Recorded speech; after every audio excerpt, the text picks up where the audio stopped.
Hello everyone, welcome back to my channel doctor Bhavna special education. आज मैं सभी diploma DEd SC यानी special education IDD second year के students के paper number 12 management of groups with high support needs के most important questions को करवाऊंगी। जैसे कि सभी स्टूडेंट्स को पता ही है कि कल उनका फाइनल एग्ज़ाम भी है, तो इसकी मैंने एक पहले भी वीडियो बनाई है जिसमें मैंने मोस्ट इम्पॉर्टेंट क्वेश्चंस आप लोगों को बताए हैं। आई होप आप लोगों ने जो भी मैंने वीडियो बनाई है उसका आपने बेनिफिट उठाया होगा। तो इसी तरह से आज मैं सेकंड वीडियो लेकर के आई हूँ। आप पार्ट बी भी इसको कह सकते हैं। पार्ट ए ऑलरेडी मैंने आपको कल आप सभी स्टूडेंट्स को प्रोवाइड कर दिया था। सभी स्टूडेंट्स से मेरी यही रिक्वेस्ट रहेगी कि प्लीज़ आप लिमिटेड ना रहे। जो भी मैंने 2 वीडियोज़ अभी आज की और एक जो पहले की मैंने बनाई है उसके साथ ही साथ अपने जो भी सिलेबस में बाकी आपके यूनिट्स हैं उनको भी कंटेंट को कवर करके जाइएगा। सो हम लोग स्टार्ट करते हैं क्लास को। पार्ट ए में आंकलन क्या है, इससे पहले वाली क्लास में मैंने बताया था this is very important question. आपको असेसमेंट हर बार पूछा जाता है, असेसमेंट क्या है। जैसे बहुत सारे स्टूडेंट्स का ये मानना था कि मैम हिंदी और इंग्लिश में लेकर के आएँ। लास्ट जो मैंने आपको वीडियो ली थी वो हिंदी और इंग्लिश बाइलिंगुअल थी, लेकिन आज की जो क्वेश्चंस हैं वो मैं आप लोगों को ओनली हिंदी में ही लेके आई हूँ। बट डोंट गेट पैनिक, आप लोगों को मैं इंग्लिश में भी इसका मतलब बताती चलूँगी। What do you mean by assessment, यानी कि आंकलन क्या है, इसका क्या अर्थ है। अगर हम लोग आंकलन की बात करते हैं तो आंकलन क्या है, एक डेटा गैदरिंग प्रोसेस है। Data gathering GATHERING gathering process है, यानी आंकड़े एकत्र करने का क्या है, प्रोसेस है। एकत्र करने का प्रोसेस है जिसमें हम लोग जो भी बच्चा रहता है, स्टूडेंट रहता है, उससे संबंधित आंकड़ों को एकत्र करते हैं। क्यों करते हैं, इसका पर्पस क्या रहता है, टू मेक डिसीजन, यानी कि कोई भी निर्णय लेना है, हमने बच्चे को क्या सिखाना है, क्यों सिखाना है, क्या उसकी हम लोग कह सकते हैं कि बेनिफिट क्या होगा उसको सिखाने से बच्चे का, उसके लिए हम लोग क्या करते हैं, असेसमेंट करते हैं। बच्चे का करंट लेवल को जानते हैं, बच्चे का लेवल क्या है, बच्चे की वीकनेस क्या है, हम लोग कह सकते हैं कि क्या उसमें कमियां हैं, क्या स्ट्रेंथ है, यानी कि क्या उसकी ताकतें हैं, वो सब चीज़ें हम जानते हैं। क्या डिसेबिलिटी है, वो सारे आंकड़ों को हम लोग एकत्र करते हैं सो दैट हम बच्चे के लिए सही निर्णय ले सकें। सो आई होप आप लोगों को फर्स्ट जो आंकलन क्या है या असेसमेंट क्या है वो आप लोगों को क्लियर हो गया होगा। अब इसके बाद में जो सेकेंड क्वेश्चन है हमारा, सहायक उपकरण से क्या आशय है। सहायक उपकरण को हम लोग इंग्लिश में कहते हैं असिस्टिव डिवाइसेस। अब आप लोगों ने भले इंग्लिश मीडियम के या हिंदी मीडियम के स्टूडेंट है, सेकेंड ईयर के स्टूडेंट्स हो, इट्स वेरी ऑब्वियस कि आप लोगों को पता भी है कि कौन कौन से असिस्टिव यानी कि जो सहायक उपकरण हैं उनका हम लोग उपयोग करते हैं। तो सबसे पहले हम जानेंगे कि असिस्टिव डिवाइसेस या फिर सहायक उपकरण क्या है। वेरी इंपॉर्टेंट क्वेश्चन है। सहायक उपकरण को हम लोग बाहरी उपकरण भी कहते हैं,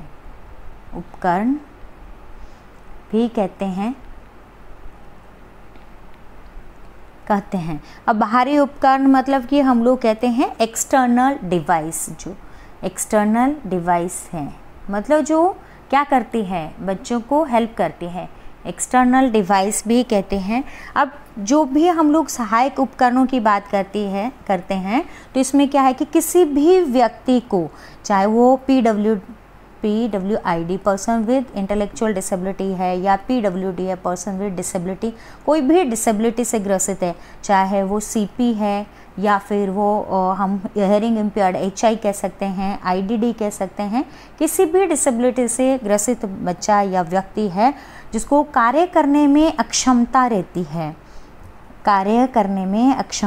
है, उसको हम लोग कह सकते हैं कि सहायता प्रदान करने में के लिए हम लोग क्या करते हैं, डिज़ाइन करते हैं। किसको डिज़ाइन करते हैं, जो भी असिस्टिव डिवाइसेस हैं या सहायक उपकरण होते हैं उनको।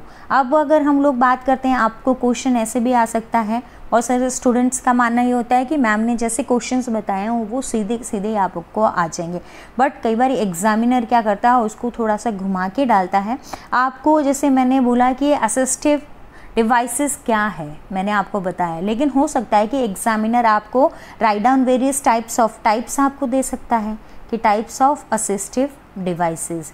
तो आपको पैनिक नहीं होना, ऐसे नहीं है। जब भी हम कोई क्वेश्चन करते हैं, तैयार करते हैं, तो हम ऐसा नहीं है कि जैसे हमें एक जगह हमने पढ़ा सेम ही हर एग्जामिनर अपने अकॉर्डिंग क्वेश्चन को क्या करता है, चेंज करता है, देन आपको देता है। अब अगर आपको टाइप्स भी आ रहा है तो टाइप्स में भी आप क्या क्या लिख सकते हैं। अब सहायक उपकरण हमें पता लग गया कि ये क्या है, बाहरी उपकरण है जिससे क्या कोई भी दिव्यांग जन है, कोई भी व्यक्ति है, उसको कार्य करने में यदि किसी भी तरह की अक्षमता है या प्रॉब्लम आ रही है तो उसके कार्य को इजी वे में वो कर सके, इसीलिए हम लोग क्या करते हैं, डिज़ाइन करते हैं या अडेप्ट करते हैं असिस्टिव डिवाइस को। अब इसमें कौन कौन सी आ रही है हमारी, वॉकर्स हैं, वॉकर एड्स बोल सकते हैं हम लोग। वॉकर एड्स में हमारी क्या है, व्हील चेयर, जिन भी व्यक्तियों को हम लोग कह सकते हैं कि चलने फिरने में समस्या आ रही है, नॉट केन्स हैं। अब जो भी जिनको दिखाई नहीं देता वो केन्स का यूज़ करता है तो वो असिस्टिव डिवाइस में आ रही है। हेयरिंग इम्पेयर्ड अगर कोई पर्सन है तो हेयरिंग हम लोग कह सकते हैं हेयरिंग डिवाइसेस भी होती है, हेयरिंग एड होती है, हेयरिंग एड जो कि हम लोग कह सकते हैं कि जिनका यूज़ करते हुए हेयरिंग इम्पेयर्ड पर्सन जो है वो इजीली सुन सकता है। क्रचेस हैं, क्रचेस का यूज़ कर सकता है, CRUTCHES क्रचेस हैं। तो ऐसे ये क्या है हमारे, हम लोग कह सकते हैं कि सहायक उपकरण के हमारे क्या है, टाइप्स हैं। इसके अलावा जो हमारा थर्ड क्वेश्चन है कि बहु विषयक टीम में कौन कौन से सदस्य शामिल हो सकते हैं। मतलब जो बहु विषयक टीम है, अब हम लोगों को अगर जानना है कि बहु विषयक टीम कौन सी है, हमारी multi disciplinary PLINARY team. Multi disciplinary team हम कह सकते हैं सभी विषयों के विशेषज्ञ। अब कौन कौन से सदस्य इसमें रहते हैं, कौन कौन से मल्टी डिसिप्लिनरी टीम के जो हम लोग कह सकते हैं सदस्य हैं, उसमें हमारा कौन सा आ जाता है, ऑक्यूपेशन थेरेपिस्ट आता है, PT फिजियोथेरेपिस्ट आ जाता है, ऑक्यूपेशनल को हम लोग कहते हैं व्यावसायिक चिकित्सक। ऑलरेडी मैंने इसके ऊपर बहुत डिटेल में आप लोगों को लास्ट वीडियो में भी बताया है। व्यावसायिक चिकित्सक के बाद में हमारा भौतिक चिकित्सक जिसको हम PT कहते हैं, चिकित्सक। सेकेंड ईयर के स्टूडेंट्स हैं इसलिए सेकेंड ईयर तक आप लोगों को काफ़ी चीज़ें क्लियर भी हो जाती है। इसके बाद में है ST है, तो उसमें हमारा आता है स्पीच थेरेपिस्ट है। तो स्पीच थेरेपिस्ट हमारा जो टीम का हम लोग कह सकते हैं कि सदस्य होता है। एंड फोर्थ है हमारा साइकोलॉजिस्ट। आपको अगर जब भी ये क्वेश्चन पूछा जाता है मल्टी डिसिप्लिनरी टीम, तो स्कूल में कौन कौन से ऐसे हम लोग कह सकते हैं विशेषज्ञ है जो बच्चों के साथ काम करते हैं, उनको आप अपने ध्यान में रखते हुए लिखना है। साइकोलॉजिस्ट के साथ में ही स्पेशल एजुकेटर, जो कि आप लोग भी जैसे कोर्स करोगे तो आप लोग स्पेशल एजुकेटर बनोगे। एंड सोशल वर्कर भी हमारा आता है, सोशल वर्कर। तो ये हमारे कुछ हम लोग कह सकते हैं कि टीम मेंबर्स रहते हैं मल्टी डिसिप्लिनरी, यानी कि बहु विशेषज्ञ हमारे जो टीम के सदस्य हैं वो ये हैं। एंड इसके बाद में हमारा जो नेक्स्ट क्वेश्चन है दैट इज़ कि स्व देखभाल का क्या तात्पर्य है। स्व देखभाल, जो इंग्लिश मीडियम के स्टूडेंट है तो इसको कहते हैं सेल्फ केयर।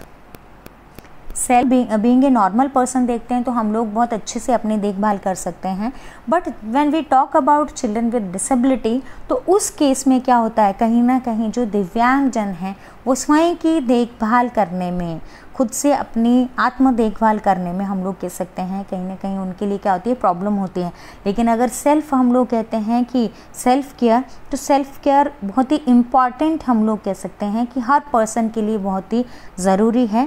जिससे क्या होता है, स्व देखभाल से क्या होगा कि जीवन में क्या होती है, क्वालिटी लाइफ में, क्वालिटी हम लोग कह सकते हैं लाइफ क्वालिटी को क्या करता है, इन्हांस करता है। एंड इसी के साथ ही साथ व्यक्तिगत हम कह सकते हैं कि पर्सनल जो उसकी लाइफ है, या हम लोग कह सकते हैं कि व्यक्तिगत कल्याण को भी क्या करते हैं, बढ़ावा देने में हम लोग कह सकते हैं कि मदद मिलती है। क्योंकि जब कोई पर्सन खुद से अपने दैनिक जीवन के क्रियाकलाप कर लेगा या खुद से अपने हम लोग कह सकते हैं देखभाल कर सकता है, तो उसकी क्वालिटी ऑफ लाइफ भी हम कह सकते हैं कि इम्प्रूव होती है। अब ये तो एक टाइप से क्वेश्चन पूछा है कि what do you mean by self care, आपको ऐसे आ सकता है कि स्व देखभाल से क्या तात्पर्य है। लेकिन इसके साथ ही साथ आपको ऐसे भी आ सकता है क्वेश्चन कि write down various types of self care skills. Self care skills में अभी जैसे क्वेश्चन आप लोगों को 2 मार्क्स का आया है, केयर स्किल्स 2 मार्क्स का क्वेश्चन आया है। आप सिंपल सा लिख देते हैं कि सेल्फ केयर क्या है, लेकिन आपको 2 नंबर का है तो आप सेल्फ केयर स्किल्स कौन कौन सी होते हैं, यानी कि स्व देखभाल कौशल कौन कौन से हैं, उनको भी लिख सकते हैं। क्वेश्चन इस तरह से भी आ सकता है कि write down various types of self care skills.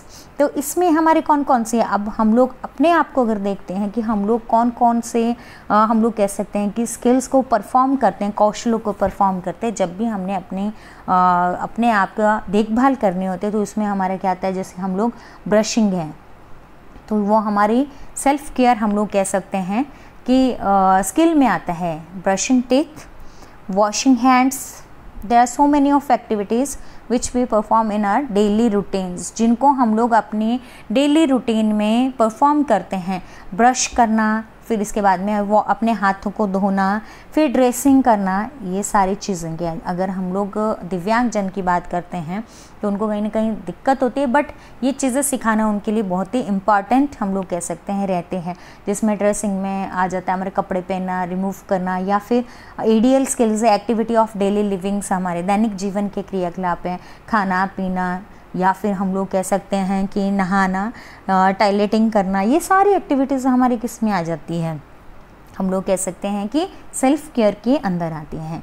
अब इसके बाद में जो नेक्स्ट है हमारा कि बहुविकलांगता से क्या तात्पर्य है, यानी कि what do you mean by, what do you, आपको साथ ही के साथ मैं मेन भी बताती जा रही हूँ, MD में शॉर्ट में लिख रही हूँ, मल्टीपल डिसेबिलिटी। बहुविकलांगता को हम लोग क्या कहते हैं, multiple disability, multiple disability. This is the question number of fifth question का है आपका कि मल्टीपल डिसेबिलिटी क्या है।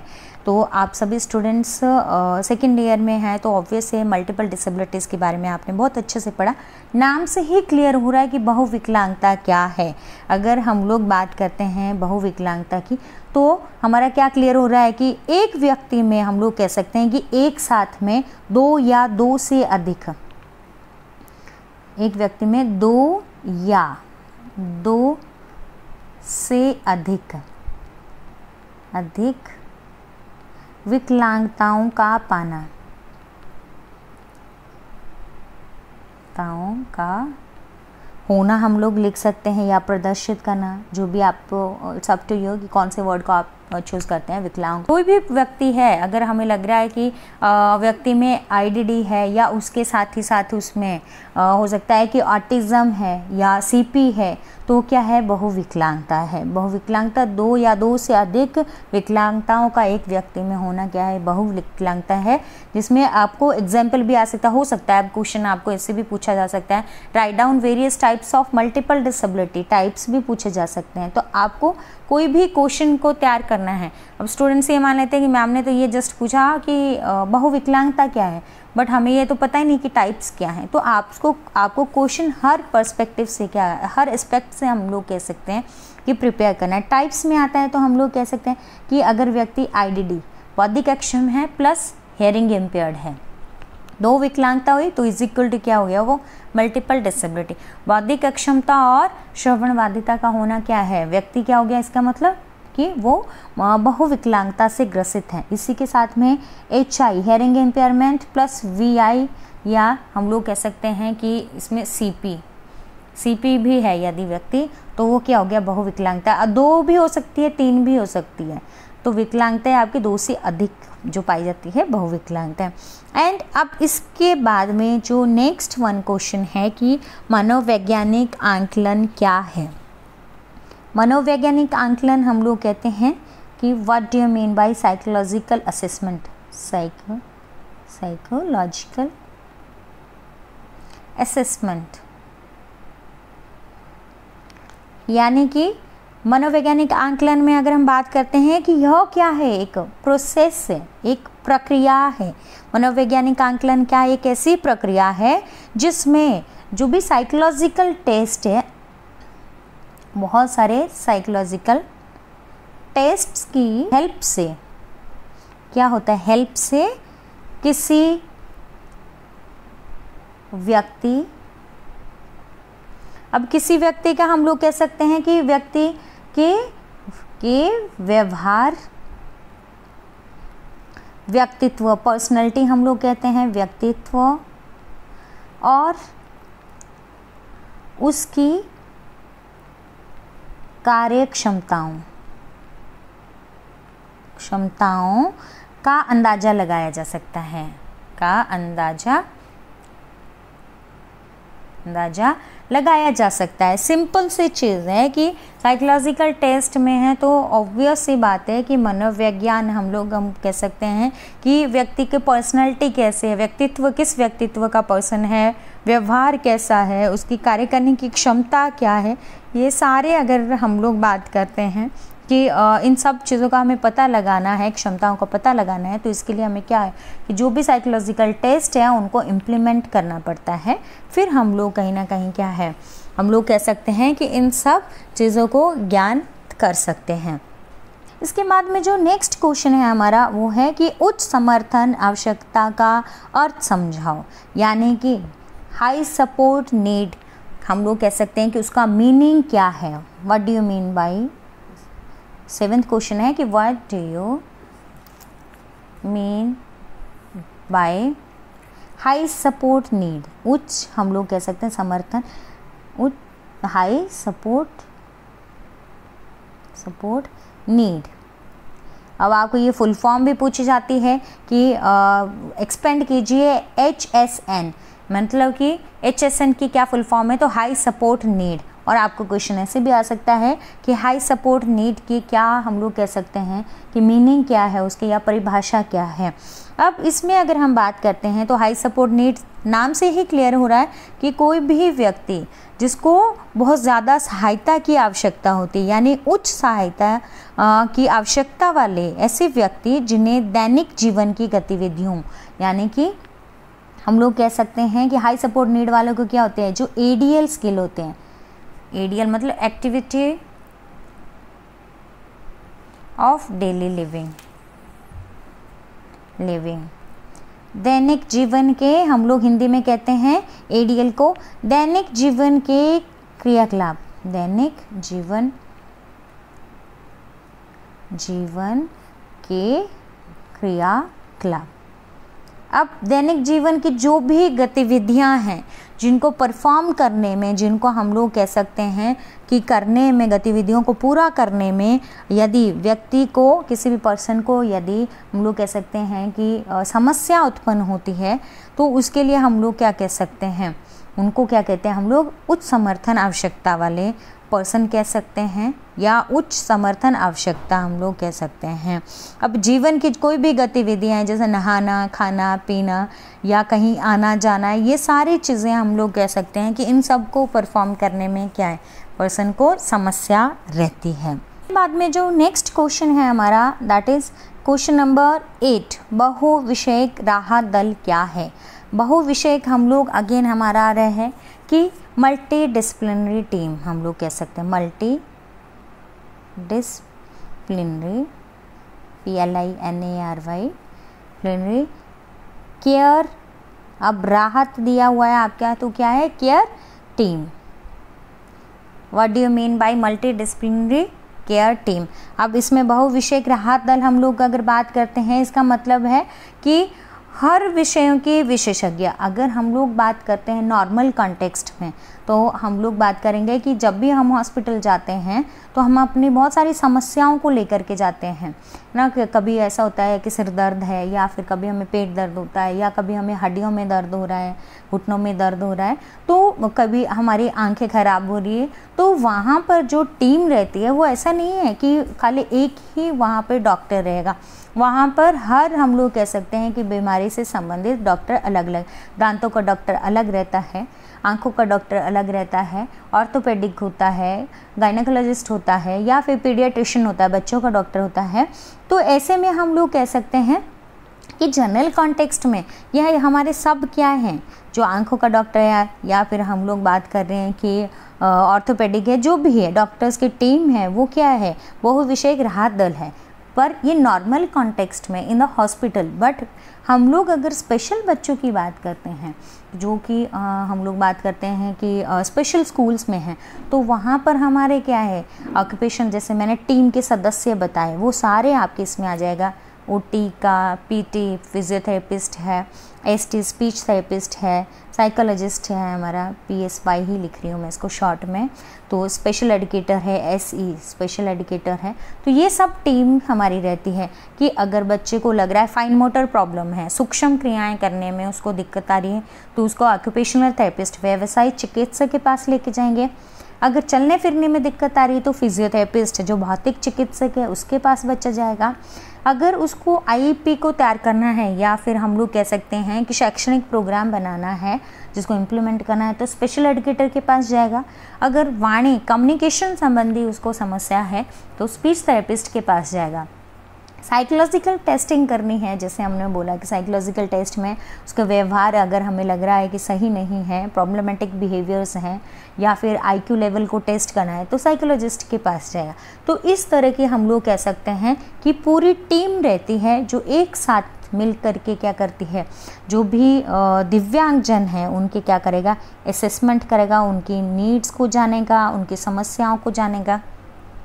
नीड्स जानता है, हम लोग देख सकते हैं कि जो प्रॉब्लम्स हैं, प्रॉब्लम्स या वीकनेसेस क्या क्या है, स्ट्रेंथ क्या है, उसको हम लोग कह सकते हैं कि क्या ताकतें, क्या एबिलिटीज़ हैं, उन सबको जानते हैं। और फिर on the basis of that वो क्या करते हैं, प्लान करते हैं, और जो भी पर्सन या जो भी दिव्यांगजन को लेकर के जाया जाता है उनके पास, उनको क्या करते हैं, उनकी आवश्यकता के अनुसार देखभाल को भी प्रोवाइड करते हैं या केयर प्रोवाइड करते हैं।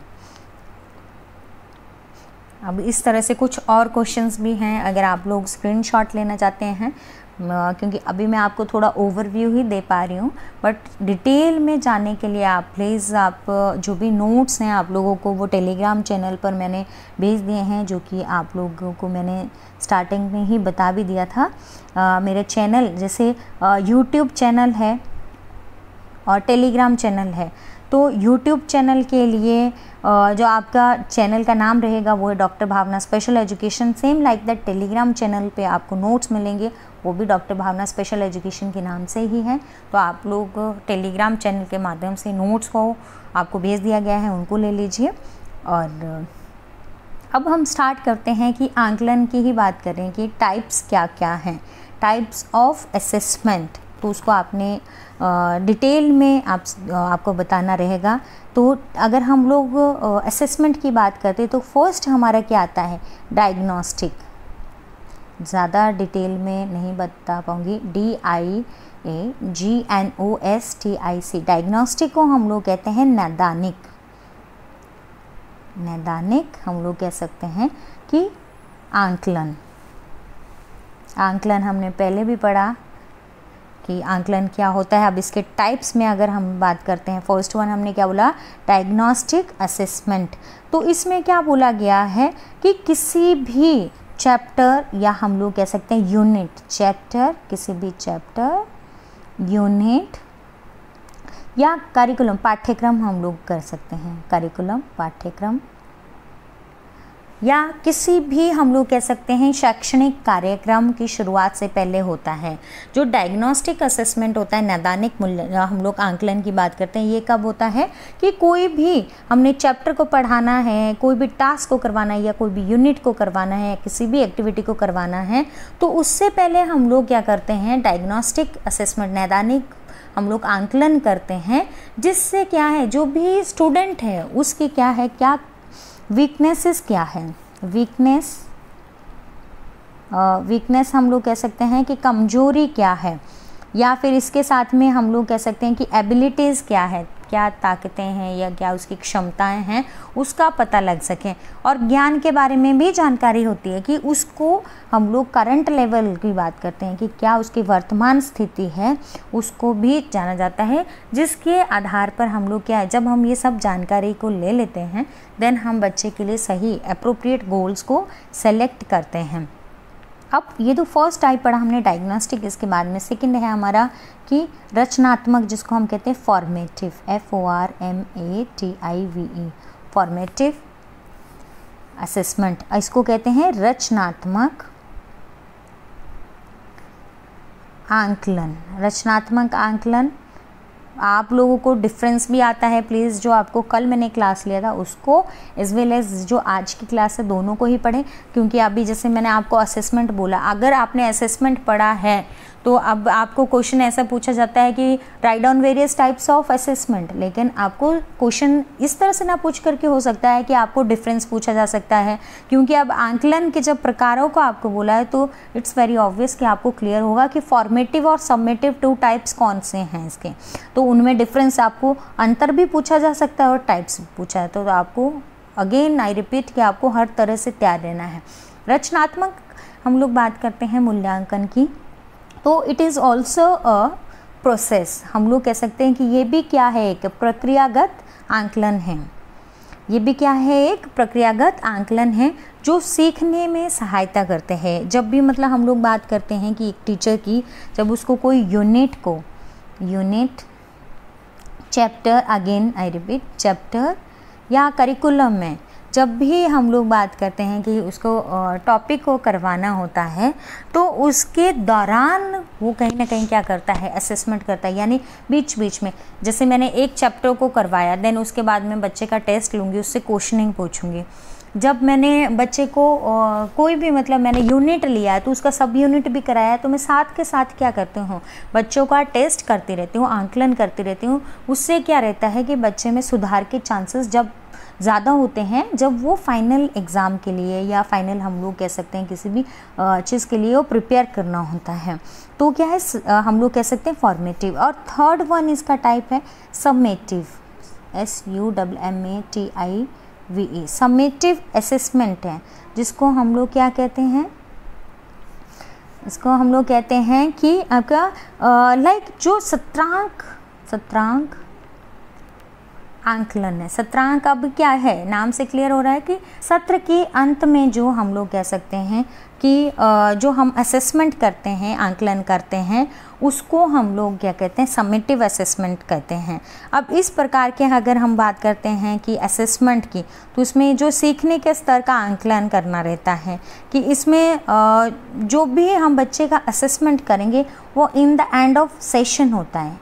एंड ऑफ सेशन मैंने पूरा यूनिट को करवा दिया, और जब एग्ज़ाम का टाइम आता है तो फाइनल हम लोग जब पेपर लेते हैं उसको हम लोग क्या कहते हैं, सबमेटिव असेसमेंट कहते हैं, जिसमें इम्प्रूवमेंट के कोई भी चांस नहीं रहता है।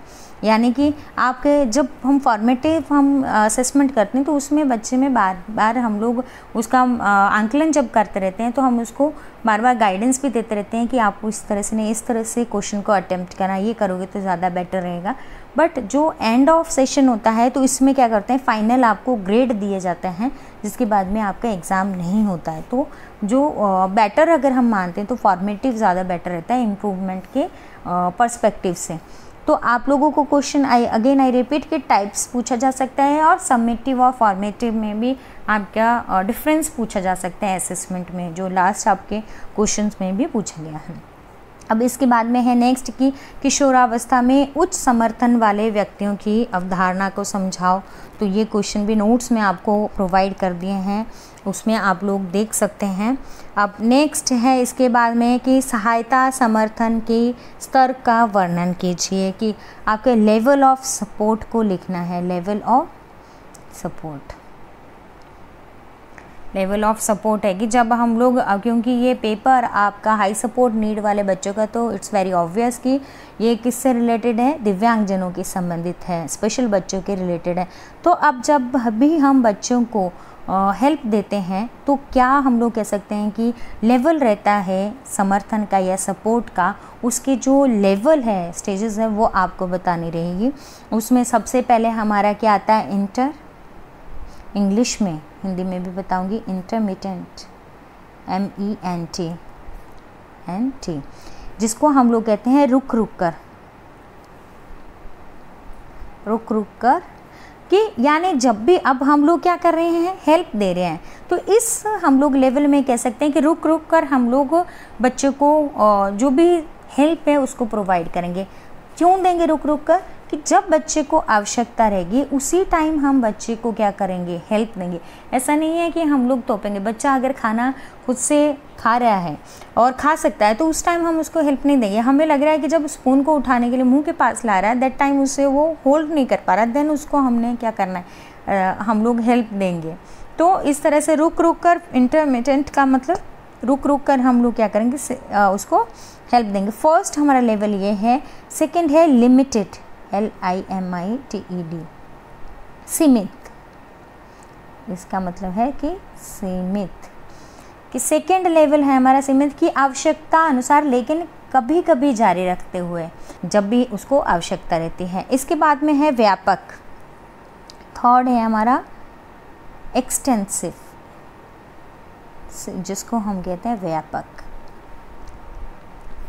व्यापक में मतलब कि हम लोग कहते हैं आम तौर पर जारी, कि मतलब आपको नियमित तौर से क्या करना है, बच्चे को जो है आमतौर पर क्या है, उसको हेल्प को प्रोवाइड करते रहना है। एंड फोर्थ है हमारा परवेसिव, PERVASIVE, परवेसिव व्यापक ही आता है इसका हिंदी वर्जन भी, कि आजीवन हो सकता है, कि लगातार, लगभग जब तक बच्चा हमें लग रहा है कि जीवित है, व्यक्ति जीवित है, तब तक उसको आपकी हेल्प की ज़रूरत रहती है। ऐसे व्यक्ति जो होते हैं, ऐसे बच्चे जो होते हैं, वो प्रोफाउंड कैटेगरी के होते हैं। फर्स्ट में इंटरमीडिएट का बोला हमने, रुक रुक करके केवल आवश्यकता के अनुसार ही देना है। लिमिटेड हम लोग कह सकते हैं कि सीमित हमने बच्चे को देना है, आवश्यकता अनुसार लेकिन कभी कभी जारी रखते हुए भी देना है। एंड थर्ड है व्यापक, जिसको एक्सटेंसिव हमने लिखा है कि आमतौर पर हमें जारी रखना है। और नेक्स्ट है परवेसिव व्यापक, जिसमें आजीवन हम लोग कह सकते हैं कि हो सकता है। तो इस तरह से ये क्वेश्चन को भी आप अटेम्प्ट कर सकते हैं। एंड इसके बाद में आता है हमारा कि importance of assistive devices. Assistive devices के टाइप्स मैंने बताया आपको, असिस्टिव डिवाइसेस क्या होती है। आपको अब क्वेश्चन ऐसे भी आ सकता है कि राइट डाउन वेरियस इम्पॉर्टेंस, या write down importance of assistive devices, क्या महत्व होता है। अब जैसे नाम से क्लियर हो रहा है, सहायक उपकरण क्यों उपयोग में लाए जाते हैं, सो दैट जो दिव्यांगजन है उनको किसी भी कार्य को करने में क्या हो, उसको आसानी हो, तो इसके लिए देते हैं। तो पहला हमारे क्या है कि व्यक्ति को कठिनाई ना हो, इसीलिए उसको क्या है कि वो इजीली अपने कार्य को कर सके।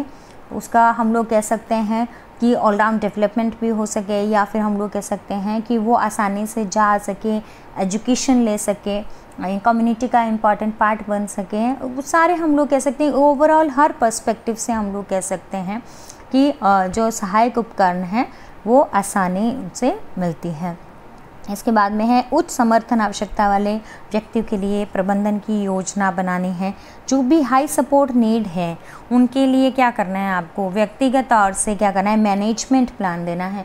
हम लोग जैसे IEP को बनाते हैं, इंडिविजुअलाइज्ड एजुकेशन प्रोग्राम, उस तरह से जो हमारे हाई सपोर्ट नीड वाले बच्चे हैं उनके लिए क्या करना है, मैनेजमेंट प्लान देना है कि किसी भी व्यक्ति को या किसी भी जो दिव्यांग बच्चा है उसको क्या आवश्यकता है, उसकी जो समस्या है या उसके जो समस्या का निवारण है उसके लिए क्या हम लोग योजना, कैसे हम लोग कौन सी थेरेपी को दे सकते हैं, कौन से, चाहे वो अगर फिज़िकल है तो वो कौन से फिज़िकल हम लोग कह सकते हैं फिज़िकल उसकी डिसेबिलिटी है उसके लिए कौन सी हम लोग थेरेपी देंगे, एक्सरसाइज करवाएंगे, या उसको लर्निंग डिसेबिलिटी है तो उसके अधिगम संबंधी हम लोग योजना तैयार करेंगे।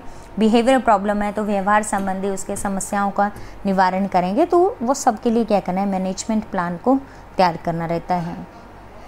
नेक्स्ट है सहायक प्रौद्योगिकी के फ़ायदे नुकसान लिखो। प्रौद्योगिकी हम कहते हैं कि टेक्नोलॉजी आजकल बहुत ज़्यादा इसका कहीं ना कहीं हम लोग कह सकते हैं टेक्नोलॉजी का ज़माना है जिसमें हम लोग जो भी हमारे दिव्यांग जन हैं उसके बेनिफिट्स बहुत ज़्यादा रहते हैं। हम लोग जैसे वीडियो के प्रोजेक्टर के माध्यम से बच्चे को बताते हैं, तो मोबाइल्स का हम लोग टैबलेट का जितने भी हमारे हम लोग कह सकते हैं कंप्यूटर का है, तो इन सब का यूज़ करते हुए हम लोग बच्चों को पढ़ा सकते हैं। उसके फ़ायदे एज वेल एज नुकसान दोनों ही हमारे रहते हैं।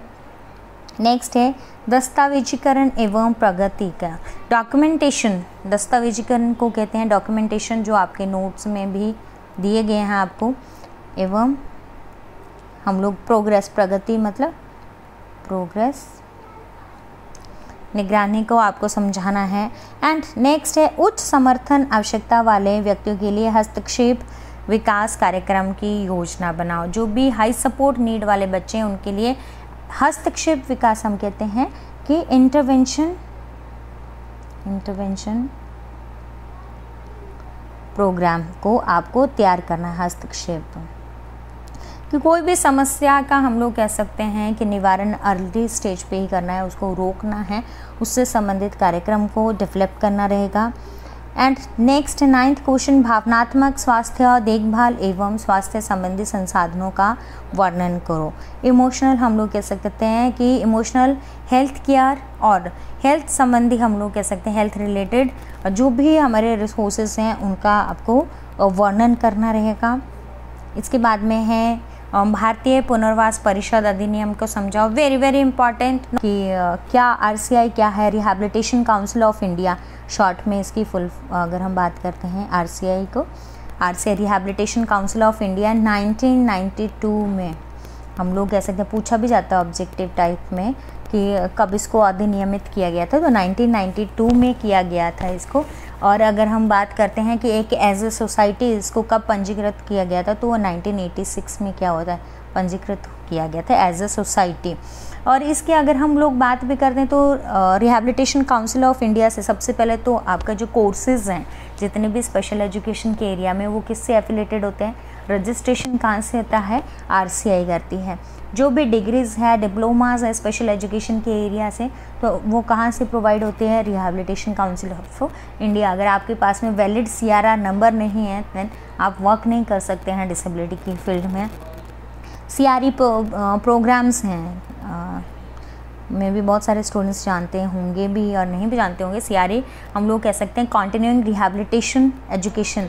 जो CRE प्रोग्राम्स हैं उनको भी ये क्या करते हैं, स्टार्ट करता है, सो दैट जो जिन्होंने भी कोर्स कर लिया है वो अपडेट रहे दिव्यांग हम लोग डिसेबिलिटी की फील्ड में कहते हैं। तो इसके कुछ रोल्स भी हैं जो आप लिख सकते हैं। एंड इसके बाद में है कि जो निबंधात्मक या लॉन्ग टाइप क्वेश्चन है, प्रबंधन को परिभाषित करते हुए संचार में सहायक प्रौद्योगिकी को समझाओ। यानी कि अगर हम बात करते हैं टेक्नोलॉजी की, तो कम्युनिकेशन के एरिया में कैसे हम लोग मैनेजमेंट को सबसे पहले आपको परिभाषित करना है, डिफ़ाइन करना है, और संचार में जो भी असिस्टिव हम लोग कह सकते हैं टेक्नोलॉजी है उसका आपने समझाना है। नेक्स्ट है उच्च समर्थन आवश्यकता वाले बालक के प्रबंधन में बहुविषयक टीम की क्या उपयोगिता है। तो बहुत ही इम्पॉर्टेंट रोल प्ले करती है जो मल्टी डिसिप्लिनरी टीम है, क्योंकि सबसे पहले वो आंकलन करती है बच्चों की जो भी समस्याएं हैं, करंट लेवल है उसको जानती है, देन उनके लिए प्रोग्राम को प्लान करती है, इम्प्रूवमेंट लाती है, ऑलराउंड डेवलपमेंट हम लोग कह सकते हैं बच्चे में होता है, एज वेल एज फैमिली को भी हेल्प मिलती है, परिवारजनों को भी हेल्प मिलती है कैसे डील करना है वो सारी चीज़ें। थर्ड क्वेश्चन है कि पाठ योजना, रिपोर्ट लेखन और मूल्यांकन में अनुप्रयोग प्रौद्योगिकी का उपयोग लिखिए। लेसन प्लान में या रिपोर्ट राइटिंग में, रिपोर्ट लेखन हम बोलते हैं, रिपोर्ट राइटिंग में हम लोग टेक्नोलॉजी का कैसे यूज़ कर सकते हैं उसके उपयोग को लिखना है। ये मैं जस्ट क्वेश्चंस ही आप लोगों को बता रही हूँ, तो आप नोट से पढ़ सकते हैं, बिकॉज़ ये बहुत ज़्यादा टाइम लगा अगर मैं इसको वन बाय वन अगर मैं आपको इलेबोरेट करूँगी, और कल ही आपका एग्ज़ाम है, तो नोट से आप लोग इसको देख सकते हैं। उच्च समर्थन आवश्यकता वाले व्यक्तियों के साथ काम करना कितना चुनौतीपूर्ण है, मुद्दों पे चर्चा की कि जब भी हम लोग चिल्ड्रन विद हाई सपोर्ट के साथ में वर्क करते हैं तो हमें क्या क्या इश्यूज़ रहते हैं, क्या क्या हम लोग कह सकते हैं कि चुनौतियाँ आती हैं, उनको लिखना है। उस समर्थन आवश्यकता वाले बालक के प्रबंधन में बहुविषयक टीम की क्या उपयोगिता है, अगेन ये रिपीट हो गया। और परिवार सहायता कार्यक्रम और इसके महत्व को परिभाषित कीजिए। हम लोग फैमिली सपोर्ट प्रोग्राम इंग्लिश में कहते हैं प्रोग्राम, क्या हम लोग कह सकते हैं फैमिली सपोर्ट प्रोग्राम क्या है, इसके क्या हम लोग कह सकते हैं कि इंपॉर्टेंस है, वो सब आपको लिखना रहेगा। तो these are the mainly questions जो आपके पार्ट बी में थे। तो आई होप आप लोगों को कुछ क्वेश्चंस को मैंने बहुत डिटेल में आपको एक्सप्लेन किया और आपको ये क्लियर भी हुए होंगे। Thank you so much and keep watching my videos. Thank you.